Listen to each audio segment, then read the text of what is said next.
Merci de regarder. Une mère en deuil qui veut garder ce cas sous les feux de la rampe dans l'espoir qu'un jour quelqu'un se présentera avec des informations sur ce qui est arrivé à mon fils. Ce sont les mots d'Anne Mackenzie, dont le fils a soudainement disparu un jour alors qu'il travaillait en 2002. Depuis 2 décennies, elle cherche des réponses, et depuis 2 décennies, ces réponses lui échappent. Christopher Tompkins n'avait que 20 ans au moment de sa disparition, et son cas est devenu l'un des plus déroutants de l'histoire du comté de Harris. Né le 28 décembre 1981, Christopher Carlton Tompkins était décrit par ses proches comme un jeune homme heureux, sociable et travailleur. Chrétien dévot, il vivait avec sa mère, Anne, à Ellislee, en Géorgie, et selon tous les contes, le duo avait un lien fort. Christopher a été vu pour la dernière fois le 25 janvier 2002. À l'époque, le jeune homme de 20 ans travaillait dans une équipe de 4 géomètres, un travail qu'il appréciait apparemment. Il s'est présenté pour commencer son quart de travail après 8 heures du matin et a voyagé avec l'un de ses collègues jusqu'à leur lieu de travail près de County Line Road, dans le comté de Harris, en Géorgie. Tout au long de la matinée, les 4 hommes ont travaillé en ligne, espacés d'environ 15,24 mètres les uns des autres. La zone dans laquelle ils travaillaient semble être assez densément boisée. Les 4 hommes se sont arrêtés pour déjeuner en début d'après-midi. Vers 13 heures, ils ont repris le travail. Ils ont brièvement détourné le regard de Christopher et à leur retour, le jeune homme de 20 ans avait disparu. Ses outils étaient par terre, mais l'homme lui-même avait disparu.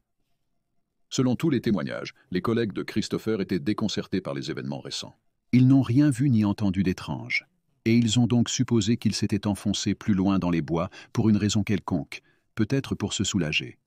Cependant, alors que les minutes passaient et que Christopher ne revenait pas, ils ont commencé à s'inquiéter et ont commencé à fouiller la zone, tout en appelant son nom.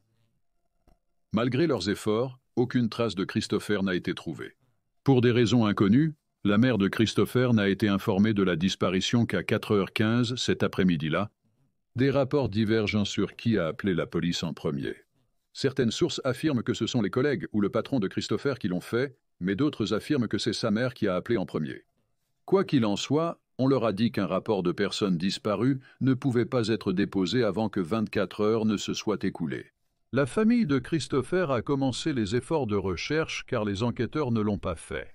Ils ont rapidement découvert une botte de travailleurs accrochée au sommet d'une clôture de fil barbelé dans la zone où les hommes travaillaient, et il a été confirmé qu'elle appartenait à Christopher. Sur cette même clôture, ils ont récupéré un fil bleu, probablement du pantalon du jeune homme de 20 ans. On pense que 12 centimes trouvés par terre sont tombés de sa poche. L'autre botte de Christopher serait retrouvée 5 mois après sa disparition, récupérée par un agriculteur qui l'a trouvée dans une zone marécageuse de sa terre. La botte était à environ un demi-mile du lieu de disparition. Il n'y avait aucun signe de lutte et rien n'indiquait où il aurait pu aller ou ce qui aurait pu lui arriver dans les 20 ans depuis la disparition de Christopher. Aucune autre preuve n'a été mise en lumière dans son cas. Alors que la police a parlé avec les collègues du jeune homme de 20 ans, il ne semble pas avoir recueilli d'informations utiles. Son patron aurait dit aux enquêteurs qu'il avait agi de manière étrange dans les jours précédant sa disparition, mais on ne sait pas ce que cela signifie, car il n'a pas précisé quel type de comportement Christopher montrait. Notamment, Anne Mackenzie rejette cette information, notant que son fils avait agi parfaitement normalement dans les jours précédant sa disparition. Elle a dit à WTVM que le matin du 25 janvier 2002 avait été comme tous les autres. Ils ont travaillé ensemble. Anne travaillait comme babysitter pour le patron de Christopher vers 8h10. Elle a dit aux autorités « Chris vivait avec moi, et je le voyais tous les jours. Il n'y avait ni comportement étrange de sa part, ni aucun signe de détresse. » Le dossier de Christopher a été clos. Il n'y avait aucun signe de jeu déloyal, de blessure ou d'attaque d'animaux, et les autorités ont conclu que le jeune homme de 20 ans avait simplement décidé de commencer une nouvelle vie. Le shérif du comté de Harris à l'époque, Mikey Jolie, a déclaré qu'il avait quitté le site de travail, ce qui correspondait à ce que le collègue avait dit, a traversé les bois, est allé vers l'autoroute. Nous pensons qu'il est monté dans une voiture et a simplement quitté la région. Jolie a cependant noté que son opinion a changé lorsque Christopher n'a pas contacté sa mère. Il a dit à WTVM « Ma plus grande peur est que lorsqu'il a disparu en 2002, il est allé dans une grande ville. Après sa disparition, il aurait pu faire une overdose ou subir un autre incident. Comme il n'avait pas d'identification sur lui, cette ville est allée de l'avant et a disposé du corps. La famille de Christopher, néanmoins, n'adhère à aucune des théories des autorités. Sa tante, Rosaline, a noté qu'il n'avait pas de problème de drogue et qu'elle ne croyait pas que le jeune homme de 20 ans avait simplement disparu. Je ne crois pas qu'il ait disparu avec une seule chaussure. Qui va se promener avec une seule botte par temps froid sur une route rurale? Je ne crois pas que cela soit arrivé. Ils savent ce qui est arrivé à Chris. Ils ne le disent simplement pas. La police n'a jamais considéré les collègues de Christopher comme des suspects ou des personnes d'intérêt, malgré le fait qu'ils étaient les dernières personnes à voir le jeune homme vivant avant qu'il ne disparaisse. L'un des hommes a engagé un avocat peu de temps après la disparition, ce qui a suscité des soupçons dans les cercles de crimes véridiques en ligne. Mais on dit souvent qu'engager un avocat avant de s'engager avec la police est une bonne pratique, que l'on soit coupable ou non. Plus notable est le fait qu'un de ses collègues a été condamné à la prison pour ce qui n'est décrit que comme une condamnation pour crime violent. Quelques mois seulement après la disparition du jeune homme de 20 ans, les noms des 3 hommes n'ont jamais été rendus publics. Il est donc impossible de connaître la nature exacte de ce crime violent à l'heure actuelle. Il existe 4 principales théories sur ce qui est arrivé à Christopher: qu'il est parti pour commencer une nouvelle vie, qu'il a eu un accident qui a peut-être été dissimulé par ses collègues, qu'il a eu un accident, est devenu désorienté et s'est perdu, ou qu'il a été victime d'un acte criminel, peut-être de la part de ses collègues. Sa mère croit qu'il ne reviendra jamais à la maison, déclarant « Je crois vraiment dans mon cœur que mon fils n'est plus en vie.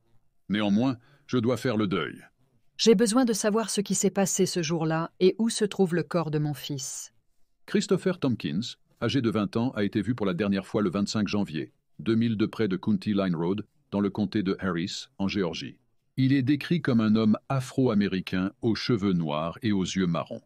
Au moment de sa disparition, il pesait 59 kg et ses cheveux étaient tressés. Il pourrait avoir une moustache, une barbe ou un bouc, et sa taille est entre 1,70 m et 1,75 m. Christopher a un tatouage de cône de glace sur son bras droit, avec le nom Chris écrit verticalement à l'intérieur du dessin. L'ouverture du cône contient la tête d'un joker portant un chapeau. Lorsque Christopher a été vu pour la dernière fois, il portait une chemise noire, une veste à carreaux bleus et grises avec une capuche grise, un pantalon de travail bleu marine de la marque Dickies, des bottes de travail Forest Bias beige, un bonnet noir et une montre noire. S'il est toujours en vie, il aura 43 ans en décembre. Si vous avez des informations sur la disparition de Christopher, vous pouvez contacter le bureau d'enquête de Géorgie à Greenville au 706 655 5842. Alternativement, vous pouvez contacter la ligne d'information du bureau d'investigation de Géorgie au 800 597 8477 et voilà les faits. Veuillez laisser un commentaire ci-dessous avec vos propres théories et spéculations. Et n'oubliez pas d'aimer cette vidéo et de vous abonner pour soutenir la chaîne.